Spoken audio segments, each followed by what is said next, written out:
This is Ron Klopfenstein, and you're on the hot seat on a Media Monday. Hey everyone, I'm Ron Klopfenstein. You're on the hot seat on this Media Monday.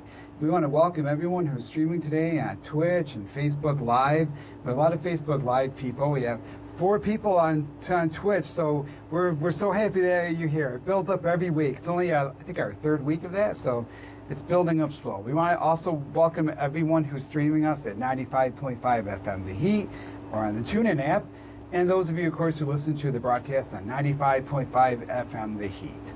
On July 17th, people all around the country took part in Good Trouble pro-democracy protests that were inspired by the late Congressman and civil rights leader John Lewis.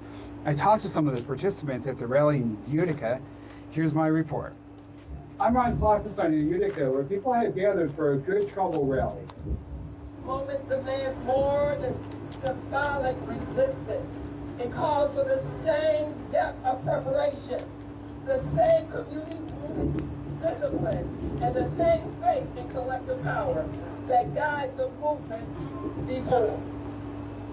Black history is being erased, not because it's irrelevant, but because it's dangerous.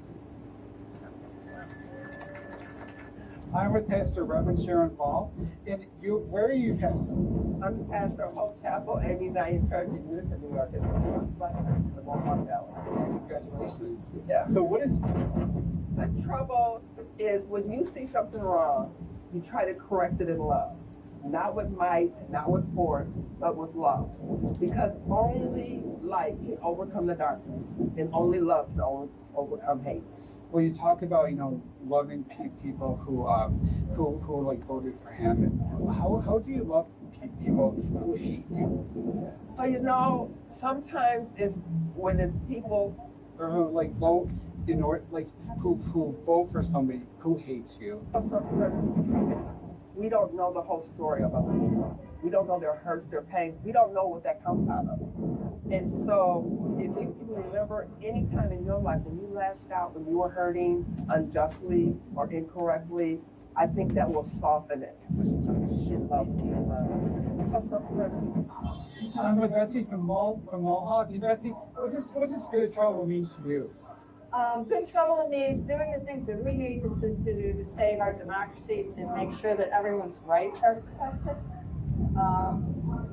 What rights do you feel are in danger? Well, right away, we have lost many rights, and I have 2 daughters, and that really concerns me. But to see people captured in workplaces and taken away without any notification to their family, to me, that's that's horrific. It's something that I would never have imagined I would see in my lifetime. In the United States of America. In my country. Never Right. would have imagined that. And you have a daughter who is biracial, you were telling me. So that wants to add to the anxiety that you feel. I have a multiracial family. I have a daughter who is black and a daughter who is Asian. And I worry about their safety all the time. They've both been subjected to discriminatory statements in their lives. How does it feel for you as a mother when they tell you these stories about like what happened to them? I can't even describe the emotion. I mean, one time my daughter called me, and I was at a human rights meeting in Albany, and she had just had people throw racist slurs at her, and I think that like the floor fell out from under me that day. Like this is the country that I live in. Yeah. And it's not the country I want for them. And so in order to make change, we have to create good trouble. How do you, as a Christian, account for the fact? One thing I find frustrating is that Trump is someone who is so contrary to Christian beliefs. He takes food from people. He puts the innocent in prison. He really exists to cause hurt. And yet, so many people who like to proclaim themselves as Christians, including I actually quit going to my church because of this.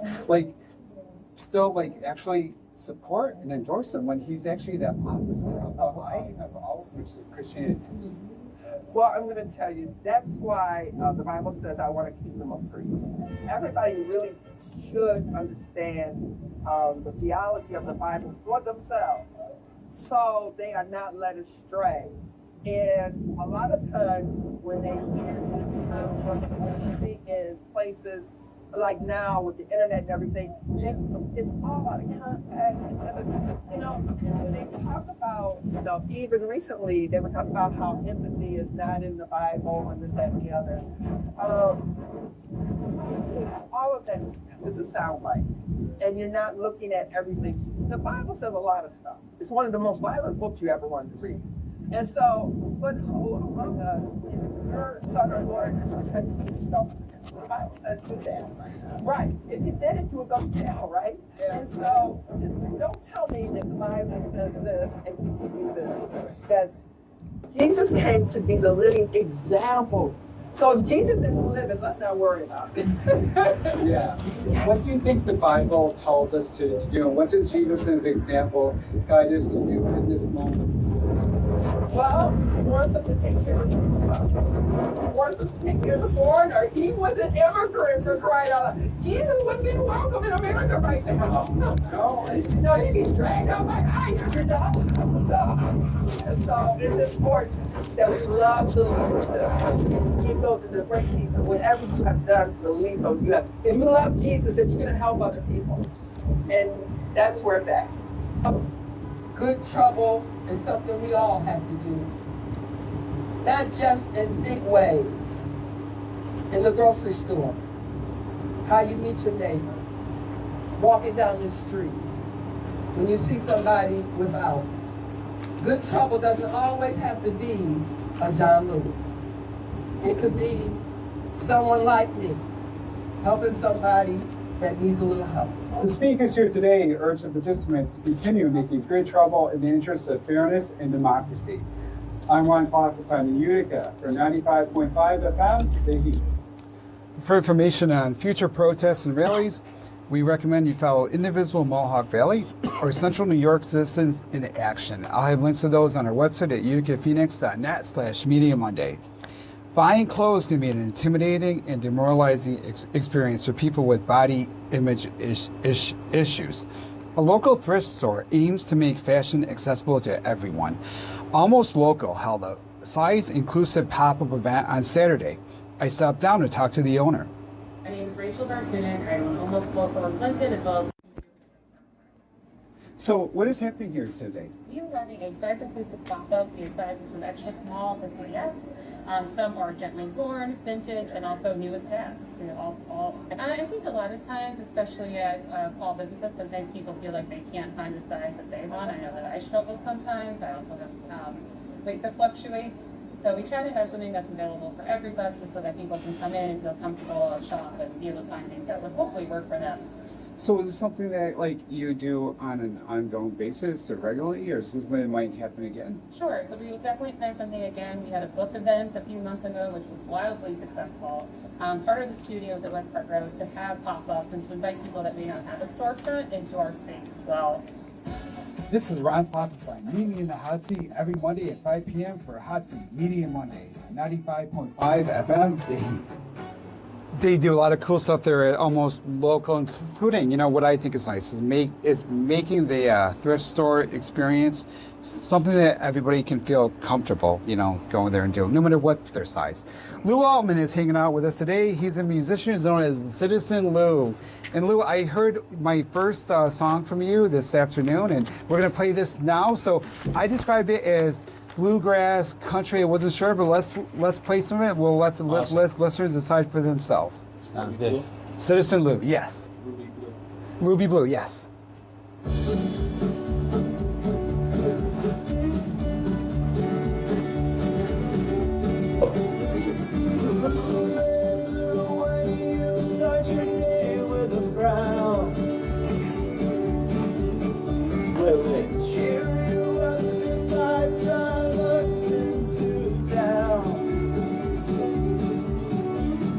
Put down that book and turn that look upside down.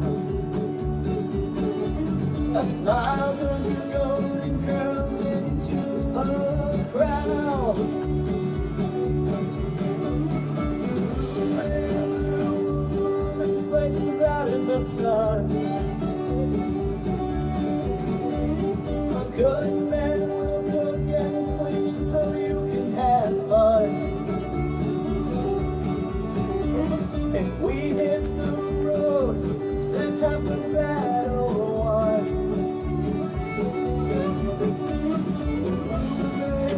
That's probably the whole Circus doesn't work, it's never done.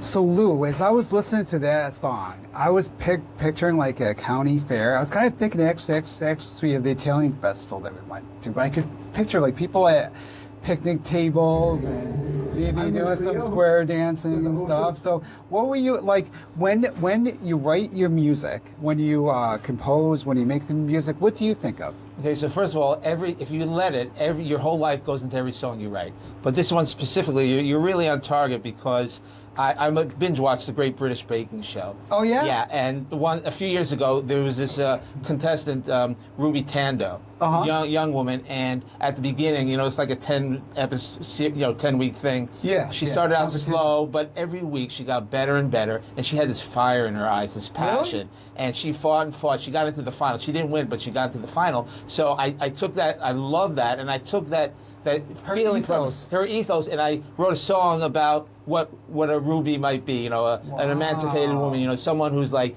really out there, and a guy who tries to support her. Yeah. I like that. Yeah. So now with the genre or with the style, Right. how would you describe that? Well, you can call it. I just picture like people with the violin, and it's like this like nice kind of like summer night kind of music, Well, a shout out to Liz Fiddle, who played the fiddle on that song. Really? Yeah, she gave us a lot of She's great material. amazing. She's Liz, you amazing. were great. And Scotty Hoban was the vocals on that.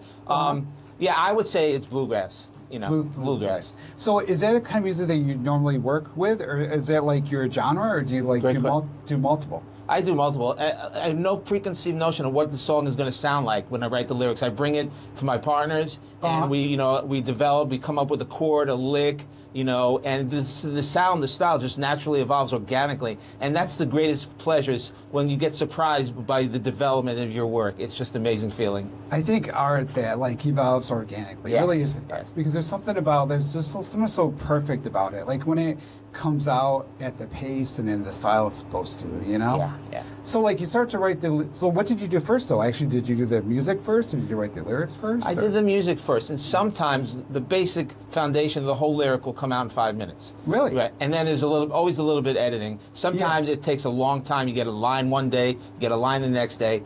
But the two parts of the process. One is that first step when you let it all out, right, with passion, and then kind of like a brainstorming. You're brainstorming. You let it flow. You feed your head and you let things flow. But then you have to what they call kill your darlings. You have to be your own toughest editor. Hard to edit. Yeah, it is really hard to edit stuff that you wrote yourself. That part is equally great, because it's like it's painful. It's painful. Yeah, you got to sacrifice a lot of things, but in the end it's worth it. Yeah.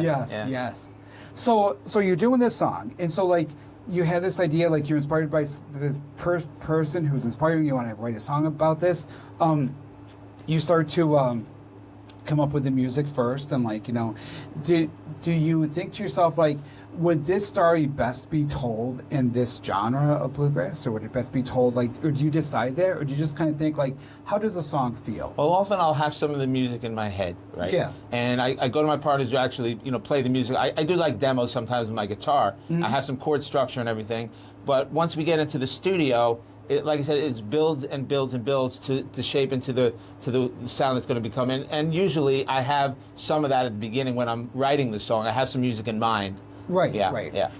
So what's the process of like, when do you know it's time to go into this into studio? Because there's a lot of expense involved. Right. I imagine. Well, I got to give a shout out to Todd Hoban. His son Brett Hoban owns a studio in Baldwinsville, and Todd is like.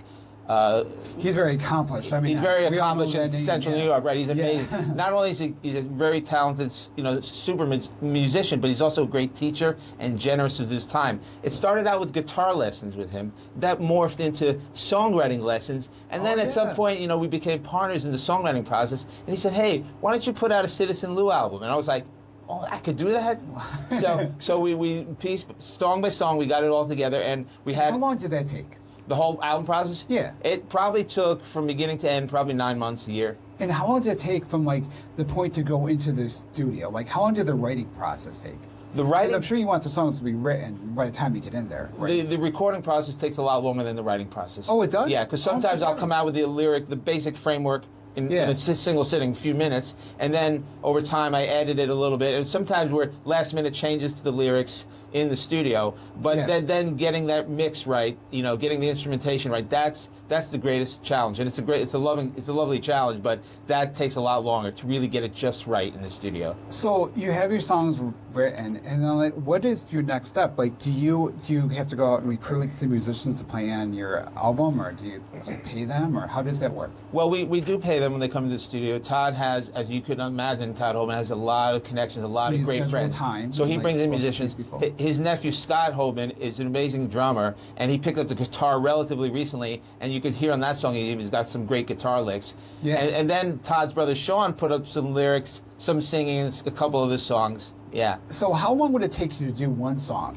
Like, say one song in the studio, like it's written, but like you're there to like record it. I would say it probably averages about 8 to 10 sessions in the studio, and those sessions will last 8 a to few 10 hours. 8 to 10 times Yeah, in the studio? because wow. because we're always changing our minds. We're always, oh, that's not right. We need a better drum part in there. We need to do the mix better with the fiddle. And Right. we don't nothing is ready until it's perfect. So yeah. Right, so you probably like listen to it and then like kind of put it away Right, for a while and yeah. kind of go back to it and stuff. Yep. Where did the Citizen Blue name come from? Well, I wanted a name that spoke to reaching the people, you know, reaching people and sharing with them my love for music and meaning and soul, you know, and so I just thought Citizen was a great name, and that's my name, Citizen Lou, yeah. Right, I was thinking Citizen Kane, but that is a very man of the people thing. You see on my album cover, it's a tribute to Citizen Kane. Right, that's why I guess why I was thinking that too. Yeah. So then the songs are done. What'd you do to market it? Well, with Facebook, we go on Facebook. We, word of mouth. I printed out a lot of CDs. I hand them out like calling cards. Not everyone has a CD player, but it's like a big business card, you know. I know. And it's word of mouth. Always someone put their drink on, on the right.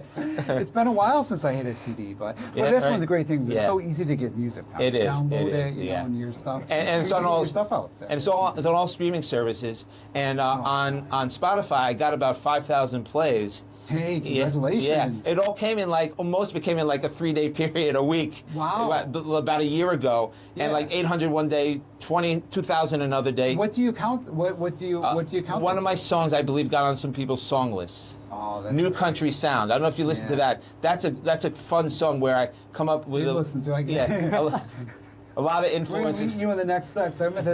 So people like, how do you get to like pitch yourself for that? Or is that a lucky break to get on those lists? It was a lucky break. Yeah. All of us in media, we're all trying to get on these. We're all trying to get on lists and get promoted. And Spotify is a tough business there. It's competitive. It is very competitive. Yeah. Most of what I do with the show is the promotion. It's crazy. So we are going to last week on the show. We were talking about how much we enjoy the summer blockbuster Superman. We want you to see it too, or a movie of your choice. So Odyssey Media Monday is giving away a $50 Fandango gift card.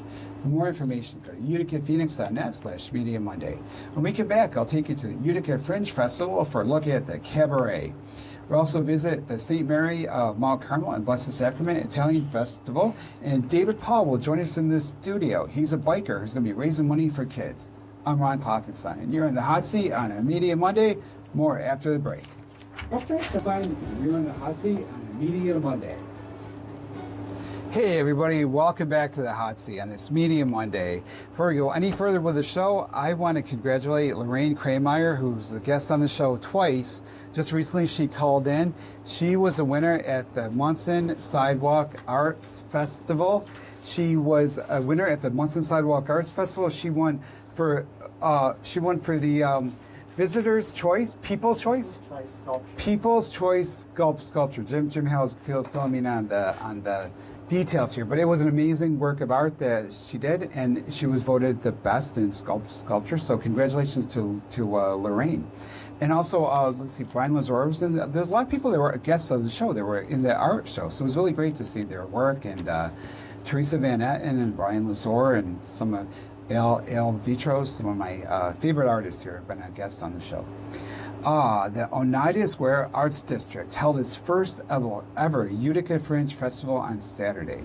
The day's events were capped off with the 18 and over cabaret. I was there, and I have this report. I'm with Cleo, who's the hostess of tonight's event. Cleo, what's going to be happening here today? So we have a wonderful spread of different artists and different performers for you. We have burlesque, drag, belly dancing. We have a circus performer. We have 4 pole artists, drag kings and queens and performers themselves. So it's a very wide, and singers too. That's the great thing about cabaret, right? Is it like it's so wide and expansive that it allows for such a variety of acts and talents and genres and yeah. It's really wonderful. Everyone in this cast tonight is either local or has some kind of local connection, so that's Nice. the other part of this. But yes, it's a very wide variety. It also seems to be kind of like an emerging or a re-emerging art form too. Absolutely. Can you speak to that a little bit? Do you feel like cabaret is going to gain you more traction in the culture? Absolutely. I think it's a nice variety for the audiences to see, but also for performers. We want to see and learn from other performers, so I think it's becoming a new phenomenon.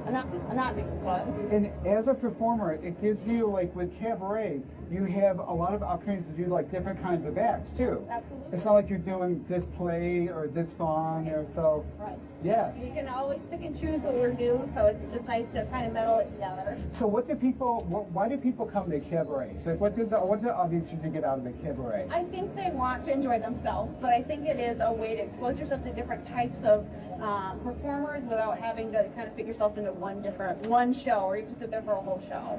So hopefully a little fun. I'm with Chevy Supernova. So what are we doing tonight? So I'm doing an act that I call True Colors. It's actually a glow-in-the-dark act, so it's visually very cool. It also includes a poem by my sister in the beginning of the act. The whole thing is about revealing your true self. Get rid of the shadows and just be you. So does burlesque let you do that? Yes, it does. That was what I fell in love with about burlesque, was that you can be whoever, whatever you want, and it's all good. But I've talked to a lot of people who do burlesque and who do cabarets, and when they talk about what a liberating and empowering experience is, it seems like it's been like that for you as well. absolutely, yeah. I've always loved dancing, and I've always wanted to be a dancer. And as an adult, there's not a lot of opportunity for that. So when I found burlesque, it gave me the chance to pursue that dream. Cabaret.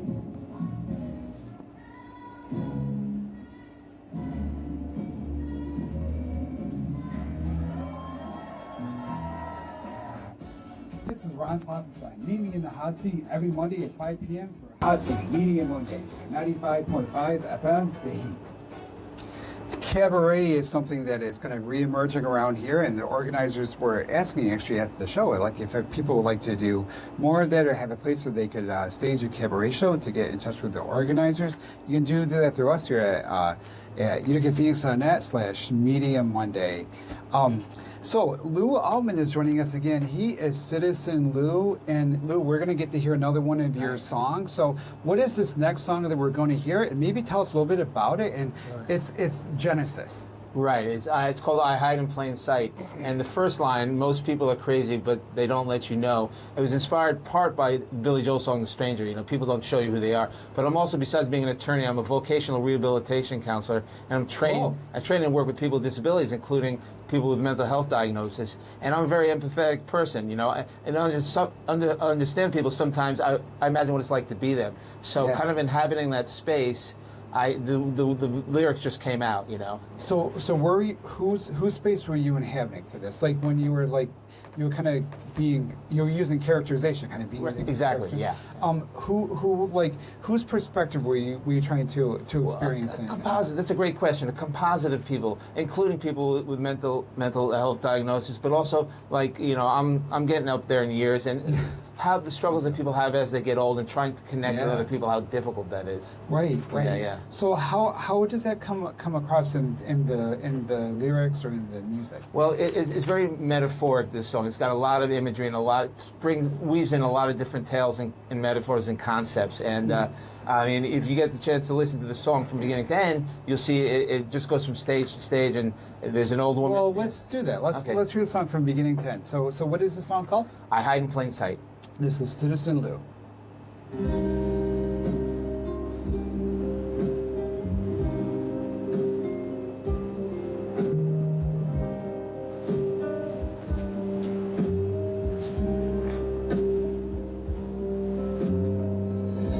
Most people are crazy,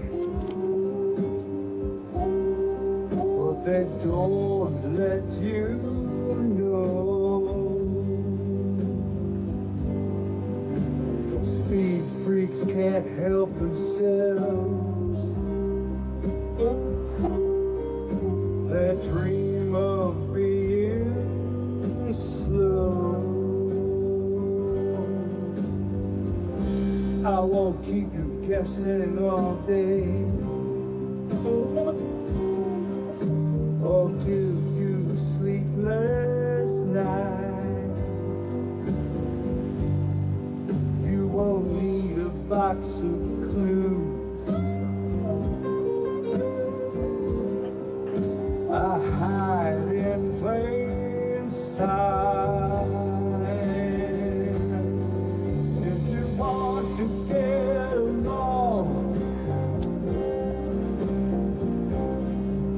I'll write you a country song. Then do you 3 wrongs forever right. But I always hide in plain sight. I'm not what I'm not, what I'm not, what I'm not. I am who I am, who I am, who I am. I'm not what I'm not, what I'm not, what I'm not. I am who I am, who I am.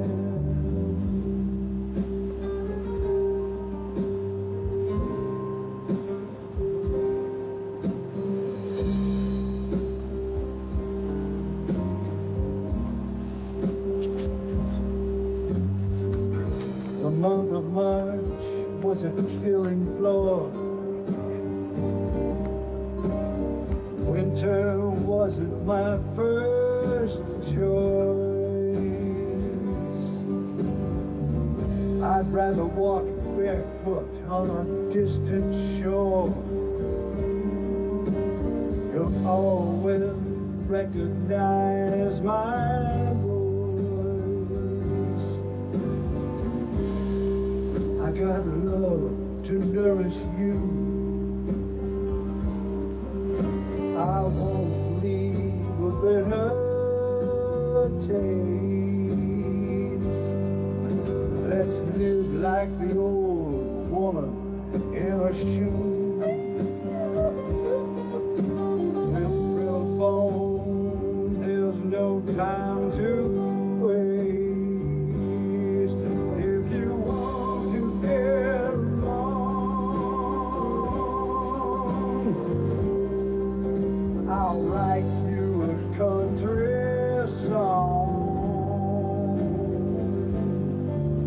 They do you 3 wrongs forever right, but I always hide in plain sight.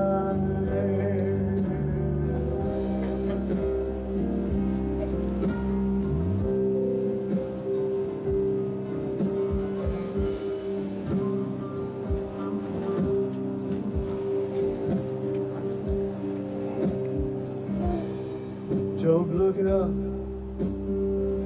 I'm not that tall. If you give me the sign, I won't hide at all. I was born in Death Valley on a cold, cold night.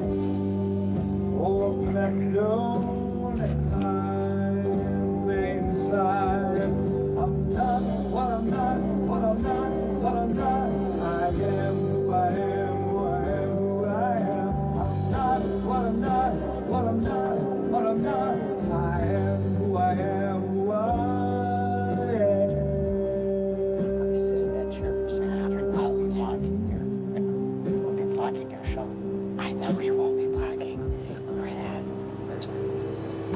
Citizen Lou. That was Citizen Lou. You know, when I think of some of the people who hide in plain sight, you know, I think of people that have like mental health diagnoses, people with with substance abuse issues. And one of the lines in the song, you talk about someone who's like a speed junkie, dreams of being slow. Right. You know, there's so evocative lyrics that you have in the song. Thank you very much. Yeah, and it's about lonely people too, you know. Yeah. Yeah. Well, what are some of the particular lines that like really like you feel like really crystallize or articulate what it is you're trying to say? Well, don't look up, I'm not that tall. It's self-effacing, right? It's like I'm just another person, right? Right. Don't, yeah. And also the refrain, I'm not what I'm not. That's Right. from Iago in Othello, Shakespeare. Oh, I didn't realize that. When he says, Okay. I am not who I am. That crushes my brain, that line, because you can't figure out what he's trying to say. And I was trying to like think about what that really meant, so that got folded into the song. What do you think it means? What's that? What do you think it means? I think it means don't listen to what I say, listen to see what I do. Interesting. Yeah. So is that something that you, like people that are lonely or people dealing with these issues, is that something that you think people need to keep in mind, like when they're interacting with them? Right, so they know they're not the only person out there going through what they're going through. In fact, you know, the song kind of says like everyone's going through it, you know. Right, Yeah. right. And for most people, it's not visible, so people don't realize it. Right. So, right. do you think it's important with your music to like have sort of like to be a voice for people? That's the main thing. That's really the only thing. I kind of see that. in Right. your work, It gives me meaning, and I want to share that meaning with other people. If it's not moving people, moving them and helping them heal or grow, then it's not what I intended to be.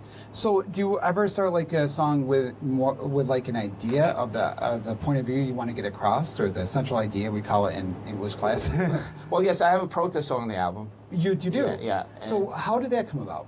The George Floyd murder, Yep. I was working out a few weeks after that, and I was in really intense energy, endorphins, and I just wrote down the whole song, basically 90% of the lyrics in one sitting, in literally like 10 minutes. So you really do like write with it burst, Yeah, you know? yeah. What do you plan to do with your music? Like, you know, how many you've had? Do you have one EP out or One EP out. I hadn't played sight. You know, Songs of Citizen Lou Volume 1. Yeah. And I'm always looking for partners. You know, I'm more of like a, you know, not to toot my own horn, I'm not that good, but I'm more like a Bernie Taupin looking for I an think Elton you're John. pretty great, you know? Well, It's thank like, you. yeah, I'm yeah. looking for partners who could take my lyrics and help build a song around it. So, like, what will you do? Like, go make more songs, or like go play or perform? Well, the and idea stuff? is to have, if someone wants to know your music, right, you want to have a lot in the hopper, right? Yes, you so do, I yes, probably yes, have yes. 40 producible songs right now that are all that's good enough good. to work on and get into shape for an album, yeah. So, how long have you been doing music? Well, I've been a music fan my whole entire life. You know, I grew up near Woodstock in the Catskills, Sullivan County. Todd Hoban, you know, I heard he was having a songwriting class in 2017, and I was like, man, I got to try that. What a great opportunity. Yeah, you know, and I went to the studio. That's my happy place, to be in the studio. I bet, I would have yeah. slept and ate there my whole life. Oh, bet. and it's Brett Hoban's, his son's studio, and shout out to Brett, who's the killer bass player. What's the studio called? It's Brett Hoban's studio. Well, we're going to talk more. We'll get some more of those details. We're going to have all your information, all your links on our show notes here. We're hanging out today with musician Lou Altman, who's Citizen Lou. When we come back, Lily Christopher will take us to the St. Mary of Mount Carmel Italian Festival, and biker David Paul will tell us how he's raising money for kids who are going through difficult times. This show will be online, both video podcasts on Wednesday at uticaphoenix.net/Media Monday, where you can win a $50 Fandango gift card to go see Superman or the film of your choice. I'm Ron Klopfenstein. Elmore Hot Seat Media Monday after the break. This is Ron Klopfenstein, and you're in the Hot Seat on Media Monday. Hey everyone, welcome back to the show. Next week on the Hot Seat Media Monday, comedian Jay Watch will be our special guest. That'll be Monday, July 28th, right here at 95.5 FM, broadcast and streaming. For information on upcoming episodes of the Hot Seat Media Monday, as well as show notes, videos, and podcasts of my past episodes, just go to uticaphoenix.net/Media Monday. Lily Christopher joins us. She's back from a popular Utica event. I'm Lily Christopher at St. Mary and Mount Carmel's Church, and we're about to see some Italian culture. Well, I'm here with Maria and Mia, and we're here to talk about this raffle. So tell us a little bit about the statue you're raffling on, because I've never gone to a festival where there's a statue raffle. It's unique. We came up with the idea a few years ago. We were raising money for the Mount Carmel Society. Wow. My mom used to do all this, and she passed away this year. I'm sorry. Thank you. And this meant a lot to her. So we're doing this to raise some money and to keep it going. You know, it's a good tradition to have. So I'm here with Jean and Elizabeth. So tell us about the fried dough, pizza free, as Italians would say. What's the turnout been today? Oh, the turnout we started at 5 o'clock, and the turnout's been amazing. We've had great weather today for our first day, and it's going to continue for the weekend. And pizza free is one of our biggest sellers. And this is only my second year volunteering, but I know that it doesn't stop until Sunday, and even then, people are loving it and wanting to come back next year. And absolutely, she's right. Great. I'm here with Jen, Karen, and Kelly. So tell us about your time at the festival. We're having a great time. The food's delicious. I got the hot sausage and peppers. Yeah, you guys come every year? Pretty much. I think we missed it last year, but beautiful night tonight. We decided to come out, enjoy company, and all the folks in East Utica. Yep. That's wonderful. You come here for what do you look forward to the most of in here? The people and the food, it's great. The tradition, it's very traditional. Hi everybody, we're here with Lena right now, and we're about to play a game. So how do we play? Yeah. So what game is this? This is a family game for kids and for adults. My granddaughter, she's doing. 24. Nobody wins. I hit 24. I got more.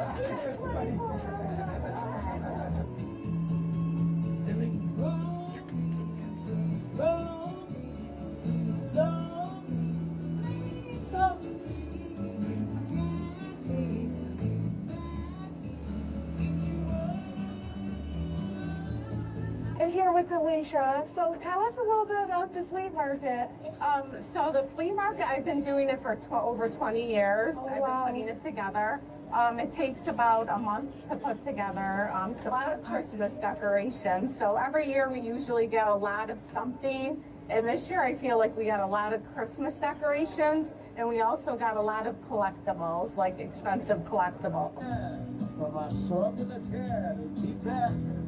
So work people too. But at a moment like this, can't help but wonder, what would Tony do? Tony, what would you do? You hey.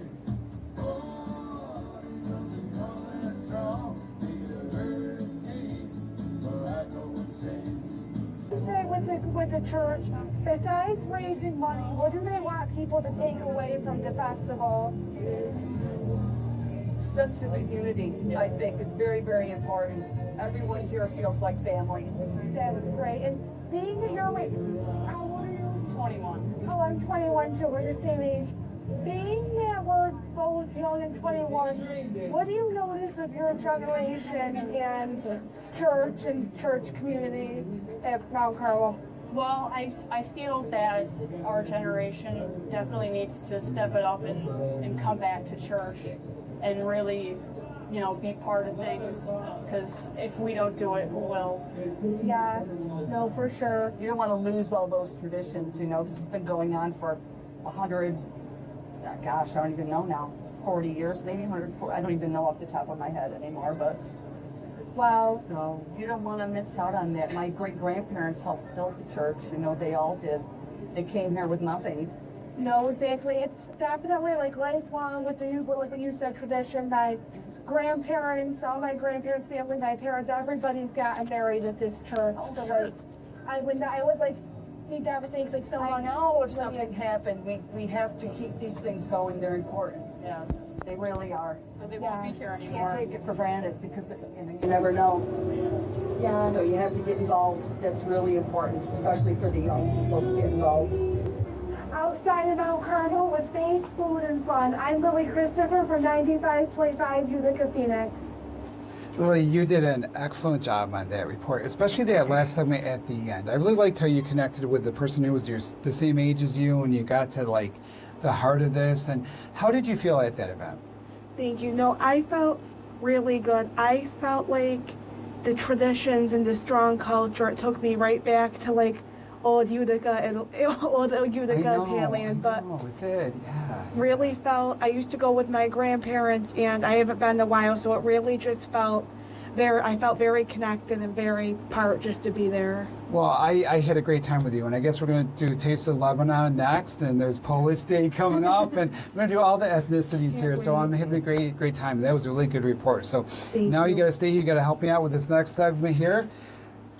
For our next segment, Finding the Next Step Together is a charitable organization that supports families with children who face life-threatening diagnoses. They assist financially, as well as provide an emotional support network and information resources to the family so that they know they're not alone. The Central New York chapter is having their first big fundraiser on July 27th. A motorcycle, a car, a truck, tractor-trailer ride from Utica to Old Fort. One of the bikers is here today. His name is David Paul. He works with me. Welcome to the show. One of my cool co-workers here. Dave, so how long have you been riding? I've been riding about two and a half-ish years now. I kind of was the definition of jump right in. I mean, I've test rode a couple of different types of bikes, but when it comes to the sport bike community, I learned on one, I started on one, I raced on one. What's a sport bike? Crotch rocket, what people usually refer to. They look really sleek, but they're built for the power of it. They're not comfortable, but they move. So like 2.5 years ago, you kind of make this big move from being someone like the rest of us who operates a vehicle from the inside to somebody who operates a vehicle from I decided it'd be a lot more fun to sit on top of the engine than a little bit more scary too, though. But like, what's that like? What's that like? It's definitely, there's a shift to it. You go from just sitting in a seat, turning a wheel, to now you're using your body weight to get around corners. You're experiencing everything. So you have to like lean into it. You don't. Once you a little bit, kind of. You're being on a bike. Really, you get out of it what you put into it. I decided to be one of those people to go all the way and kind of push the envelope a little bit. Yeah. Just see how far I can push the science. See how far I can get. It's like in terms of what? Like in terms of how far you're going to go, or like how far, how fast, how tight. Skill, you know. Right. Now, is it really cold? It's kind of a curse and a blessing. Like riding up here at night or like late season gets cold. I've definitely had three or four hoodies on at a time. And I actually just got back from North Carolina where I was riding in as little protective clothing as possible. So you rode all the way down the whole way to North Carolina? Twice. How long was that? The ride itself. Well, I tracked the ride. Well, I tracked the ride twice. I did it in about 11 hours and 20 minutes. Wow. I think usually it's like a 13-hour ride. Now, I imagine you must have to build up your endurance just to be on a bike and operate for that many hours. You have to be in the car, you know? Yeah. You have to be physical with it. You have to be fit for the endurance. You have to be fit for, especially for the racing side. Control, right? Do you have some bikes are fancy, but no, I don't. It's all in your wrist and your hand. Wow. So now, do you find in the community of bikers that there's like a really like public service kind of spirit there? You're doing this fundraiser. Yeah, the communities also love hate. Maybe 10% of the community like gives hate, like if you're on a different bike than them or whatever. We don't claim them. But it seems like you guys are like coming together for this great thing that's happening. So tell me about 90% of the good community. So and it's Saturday, right? Or Sunday. I'm so bad with numbers. So if you tell me it's the the 20th, days, so I'm not much better. If you tell me it's the 21st and you do this on 27th, it's like I don't know. Yep. So Lily, why don't you jump in here? You're good at what days things happen on. So I bet you have a question here for Dave about this motorcycle thing he's doing. Oh yes, I have. This sounds really nice, and I know from riding up there so much, the scenery is so pretty from Utica to Old Forge. Yep. How much do you guys stop a lot? Is it a straight ride? Where do you guys park in Old Forge? This is the first year I've done this ride. We're going up to the rec center right in the town of Old Forge. I believe it's a straight shot from Don's Ford all the way up. this was kind of one of those events where I'm like, hey, I love the bike. I want to see what I can do to help the community, and I just kind of like jumped into it. So it's my first ride doing this route. I don't really have like any track details, as we'd say, like how long, what the stops are, anything like that, but I can look into that definitely. It's kind of nice to just like go off and do it and see what comes up and stuff. You know, it's like, is it really, is it important to you to like do things to like help the community, help others? I mean, because like your job, you're a security guard, you protect kids all day, you're doing this to raise money for kids and stuff. Like how does it speak to you personally? It's just something else to help with, really. I used to be an EMT before this, and that's right. I mean, I've done that long enough to where, I mean, I got my EMT right at 17, so the things you see, the things you do, you're not really ready for. So I needed something like step back riding. Yeah, I didn't really know what to do for the longest time. I didn't really, like, I would bottle it in. I wouldn't really talk to people about it. I would take the car out and drive around probably a good 200-300 miles a night, and that was costing a lot in gas, and it's a car. So I figure if I like driving the car around as much, what would happen on a bike? So I bit the bullet, took the course, got the bike. I've always wondered that, and I've kind of imagined that too. Like for people that ride motorcycles, that like it does have that quality. Like you're really in your own space. You're in your own world, definitely. So yep. It would help you with that. Now, when you were like, how long did it take you to learn how to ride a motorcycle? I did it in 2 days. You did? I kind of knew the basics of it beforehand. The mechanics? Actually, the biggest shout out I can give really is to the Motorcycle Safety Foundation, MSF, and MVCC. We actually have a whole range of classes you can take. Oh, really? Really? We've got. I'll put links to that on our website. Yeah, yep. So, It's anything from people who've never touched a motorcycle before to people who want to take their bike up to the course and just practice a lot or have a structured class, how far they can push the bike. Nice, because it's really the kind of thing like where most people, when they learn to drive, like a parent or older sibling, but like most people, a lot of people don't really know someone. Like, actually with a motorcycle, you really can't have somebody in the passenger unless you have someone else with a bike that can follow within a quarter mile. No, not Is that how really. you do it? I just took it right through the college. The way the course works, you do the first day you learn like where everything is on a bike. Basic riding stuff like that. The second day you do like your U-turns, your slow speed, your safety stuff. Yep. You'll actually get a signed license or a signed road test waiver. Right. After you pass that class, you take that to the DMV and get your license. So you can do that instead. Yeah. So that you don't have to have someone like kind of follow you to see how you drive. And right. That. It's just a straight shot. You start the class. There's an online segment you do. Once you get that done, you How long take was the class?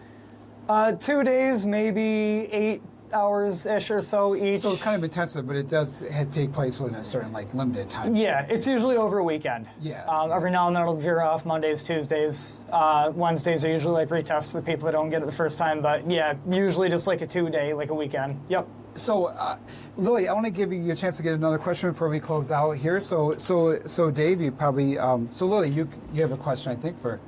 Yes, to all the people who want to try but they're nervous about safety or nervous about little fears, what would you say to someone who wants to try but they're afraid or they don't know what's going to happen? What would you say? Honestly, just circling right back to that class, all the bikes on the lot are the MSF bikes, so you get the experience on it without needing a bike. And then really just getting on one and doing it. Our safety's come a long way both on the track and off the track. Helmets are leagues better than they were 10 years ago. We've got airbags that we actually wear around us now. Oh, you do? Oh, I yeah. didn't realize that. Yep, it's a full like zip up like armed airbag. I didn't know that. I didn't know that either. Yeah, Wow. we've got, I mean, it fits anything. Most of the time when I wear an airbag is under the suit on the track, but we've got them. You can throw a hoodie on over, throw a zip up jacket. Yeah. And it's all wireless. It's all like G-force and sensor operations. So there's nothing tying you to the bike in the event you do go down. You do at all. Yep. So let me ask you, what does it feel like when you're riding your motorcycle? Like when you're just like on the open highway, or like like up in the Adirondacks, or just like when you have the open road and there's amazing. Kind of two sides of it. There's the extreme low and the extreme high. The extreme low is you're cruising, you're in your own world, you feel the breeze, and it's peaceful, it's nice, it's all that. The extreme high for me on the racing side is you're hanging all the way off the bike. Your knee is basically on the road. You're sliding down, and the bike's upright, and you get that rush between where you're going to end up in the corner, where you are. You don't even have time to check the dash to see what your speed is, 'cause half the time you can't see it. Wow. You just kind of build like this feeling, this trust for the machine, and you just kind of like go off of trust and muscle memory. Is that where the leaning in kind of goes? Like you kind of must have to kind of like connect with the machine. Yeah, you get the bike to turn a lot tighter, and you can go a lot quicker, but it's physical. All your weight is on your knee. You're holding onto the bike with your outer arm and like a section of your leg. Yeah, I always argue that we're better than Formula One because we do the same thing they do on two wheels. Yeah, right. No hate to my Formula One people. No, but I mean, all up to you guys. yeah, I mean, the stamina that you would need to do this, and like for these long races and stuff. But it's great what you're going to do, Dave. And thanks for telling us all about what it's like to ride on a motorcycle. Because, yeah, it's exhilarating. I recommend it to anyone. It must be. Yeah. Well, thank you for doing it, and for what you're going to do here for the Ride for Kids. We're going to have links to all this stuff on the website, including links to your song, Lou. Awesome. And these feature stories, Lily's story about the Italian Festival here. So this has been, our guests today have been musician Lou Altman and David Paul, and biker David Paul. We'll have information about Lou's music and about Dave's fundraiser on our website, uticaphoenix.net/Media Monday. So if you'd like to hear the show again, or if you want to see the YouTube versions of those pre-recorded segments that we had, we'll have videos, podcasts of this whole thing online Wednesday on that website, uticaphoenix.net/Media Monday. Our sound engineer is Jonathan Brooks, DJ J Easy. He's up next with the Easy Ride Home. Jim Hell records the show for YouTube and podcasts. Lily Christopher is our associate producer. Nabil Khan is our entertainment correspondent. I'm Ron Klopfenstein. I'll be back next week with another Hot Seat Media Monday. All righty. Pretty cool.